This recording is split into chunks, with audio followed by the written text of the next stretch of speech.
es del diablo y que esto, la carne, hace la obra del diablo.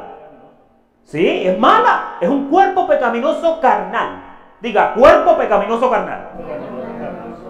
No hay tal cosa como carne buena. Jesús dijo en Juan 6:63, la carne para nada aprovecha. Vamos a ver la parte 2. Salvación instantánea. Esa es la primera etapa de la salvación instantánea. O sea, la salvación de tu alma, de tu espíritu, ¿no? Tu salvación interna. ¿Se acuerda que hablamos la última vez de salvación interna y salvación externa? Pues esta es la salvación interna que tomó lugar 2000 y pico de años atrás. En la cruz del Calvario, lo que Dios ejecutó fue la salvación instantánea para ti y para mí. Si no fuera así, entonces aquí nadie se salvó. Y hay que preguntar, entonces, ¿qué fue lo que hizo Jesús en la cruz? Y la Biblia da muchísimas referencias de qué fue lo que pasó en la cruz del Calvario. Mire la primera escritura, primera de Pedro 1:23. Dice, siendo renacidos de simiente ¿qué? Incorruptible. Diga, incorruptible. ¿Qué significa incorruptible? Que no se corrompe. ¿Y qué es algo que no se corrompe? Algo que no deja de ser. Si usted renació de simiente incorruptible, significa que usted nació de un material, por así decirlo, si le podemos llamar, de un material que no muere. O sea, usted nació de una sustancia que usted queda vivo para siempre. ¿Se entiende eso? La Biblia dice que Jesús le dijo a Nicodemo, Nicodemo, el que no naciere de nuevo, hablando del renacimiento, ¿no? No puede ver el reino. Ahora, ¿de qué nació usted? Usted nació de simiente incorruptible. Si usted nació de simiente incorruptible, usted no puede morir. Y si usted no puede morir de ese renacimiento, entonces, ¿qué quiere decir eso? Que usted engendró o heredó una salvación eterna. Diga, eterna. Eso tiene que estar claro en tu cabeza día y noche. Porque en la vida tuya pueden haber muchos cambios. Tú puedes experimentar diferentes circunstancias en tu vida y puede que hoy estés debajo de la rueda. Y puede que mañana estés arriba de la bola, como dicen los cubanos. Pero a veces estás debajo de la rueda. Pero eso no cambia tu posición de salvo. Hay un Lázaro en la Biblia, que de ahí sacaron el pobre santo San Lázaro, que los perros lamían sus llagas, y era un desventurado y un pobre desgraciado en la vida. No tenía ni dónde caerse muerto. Pero cuando murió, ¿qué dice la Biblia? Que aterrizó en el seno de Abraham. Y el rico que vestía de púrpura, que lo veía y que le daba migajas, ¿dónde cayó? Abrió sus ojos en el infierno. Fíjese, por eso usted no puede confundir la circunstancia de su vida con la circunstancia interna de su espíritu, de su alma. Porque lo que usted tiene adentro es valioso, es eterno, no muere nunca, es incorruptible. Lo de afuera, pues mire, Lázaro era un pobre hombre que no tenía nada. Y así han habido mucha gente desventurada por la vida, que no tienen nada, pero que cuando mueren van a un lugar de abundancia. Puede que tú estés luchando día y noche con las situaciones de tu vida, pero tengo noticias para ti. Lo que te espera es una verdadera, maravillosa salvación, una vida eterna, linda. Dice el otro verso, primera de Juan 5, 11 y 12, y este es el testimonio, que Él nos ha dado ¿qué? Oiga eso, este es el ancianito Juan escribiendo en el año 92, en primera de Juan capítulo 5, y mire lo claro que habla el apóstol Juan. Hay ministerios que dicen que Juan no sabía nada, pero no hay un apóstol que hable más claro del amor de Dios que Juan. Mírelo, Juan capítulo 5, versículo 11 dice, y este es el testimonio que nos ha dado vida eterna, y esta vida está en su Hijo, y el que tiene al Hijo tiene la vida, el que no tiene al Hijo no tiene la vida.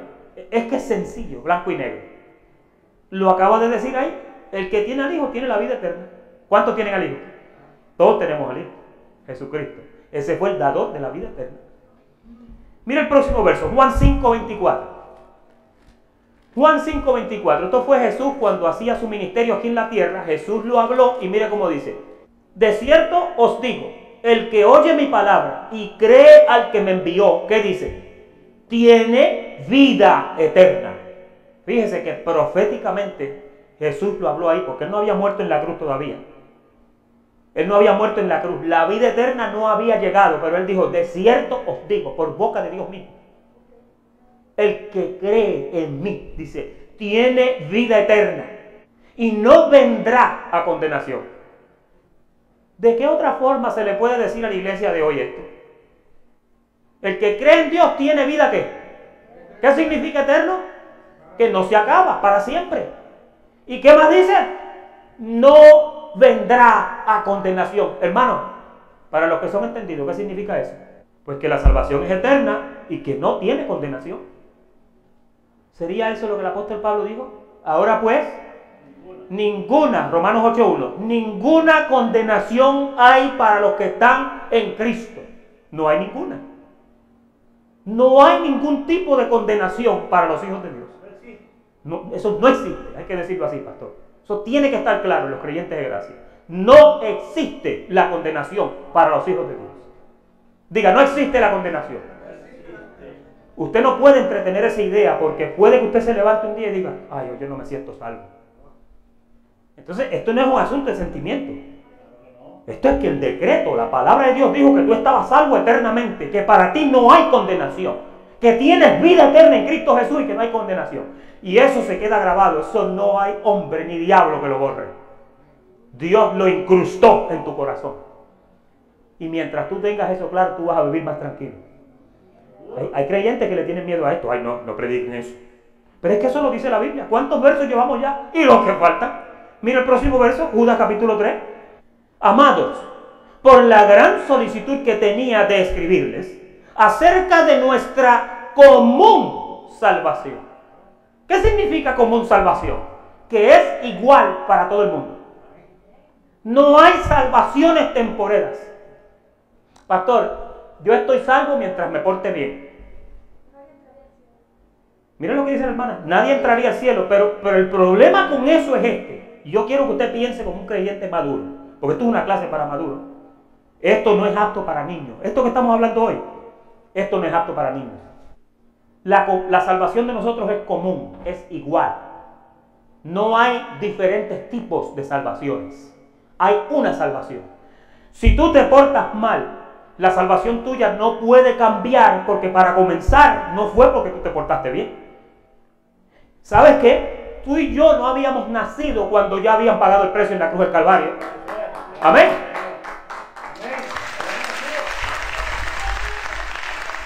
Lo dice la Biblia en Romanos capítulo 9, que lo leímos aquí en este púlpito hace 2 semanas.